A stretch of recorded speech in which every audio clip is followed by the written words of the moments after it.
আজকে আমার ভিডিওতে থাকছে এক ভিন্ন স্বাদের চেপা শুটকির হাতে মাখানো ভর্তা।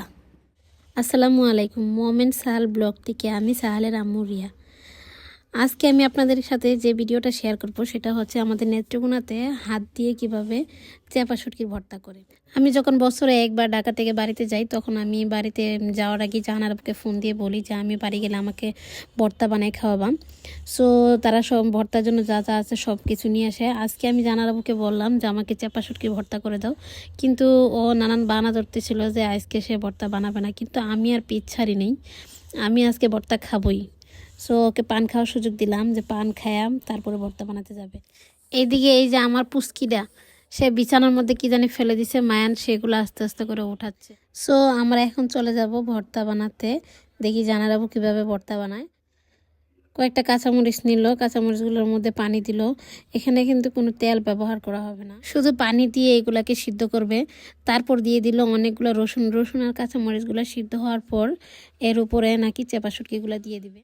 রসুন আর কাঁচামরিচ হালকা সিদ্ধ হয়ে গেছে, এখন এর মধ্যে দিল চেপা শুটকি। আর চেপা শুটকিগুলো আর একটু ভাপ আসার পরে এর মধ্যে দিবে পেঁয়াজ। কাঁচামরিচ, রসুন আর চেপা শুটকি প্রায় হয়ে আসলো, এর মধ্যে এখন পেঁয়াজ দিয়ে দিবে। পেঁয়াজগুলো দেওয়ার পরে আবার ঢাকনা দিয়ে ঢেকে দেবে, যে পানিটা আছে সে পানিটা একবারে শুকানোর পরে তারপর নামাবে। ভর্তা বানাতে বানাতে একটা কথা বলি, সেটা হচ্ছে আমাদের নেত্রকোনার এলাকাতে যদি কেউ এই ভিডিওটা দেখে তারা বলবে যে এই চেপা শুটকির ভর্তার ভিডিওটাও কি আবার দিতে হয়।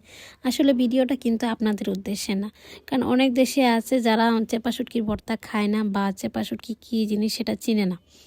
আর বিশেষ করে আমার শ্বশুর বাড়িতেই তারা মাছ খুব কম খায় আর শুটকি তো মোটেও খায় না। সো এই জন্য আমি বাড়িতে আসলে কিন্তু ভর্তার জন্য পাগল হয়ে যাই।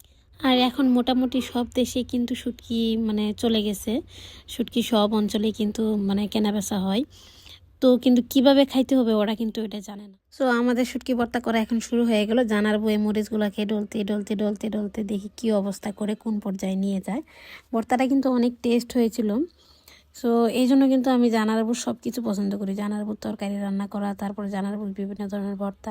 বিশেষ করে জানারবু একটা শুকনা মরিচ দিয়ে ভর্তা বানাইতে পারে, সেটা কিন্তু অসাধারণ টেস্ট। আর একটা কথা বলতে ভুলে গেছিলাম, সেটা হচ্ছে আমরা যারা ঢাকা শহরে চাকরি করি বা এমনি কোনো পড়াশোনার জন্য থাকি, অনেকেই কী করি রিলেশন করে অন্য দেশে বিয়ে করি। যারা এখনও ওই পরিস্থিতিতে পড়েন নাই তারা সাবধান হয়ে যান, অন্য দেশে বিয়ে করবেন না, নিজের দেশে বিয়ে করবেন, নিজের দেশে প্রেম করবেন। কারণ কি, আপনি যদি অন্য দেশে যান তাহলে এরকম শুটকির ভর্তা খাইতে পারবেন না, কারণ ওরা শুটকি খাবে না বা মাছ খাবে না, ওদের তরকারি আপনার তরকারি ভিন্ন রকম হবে।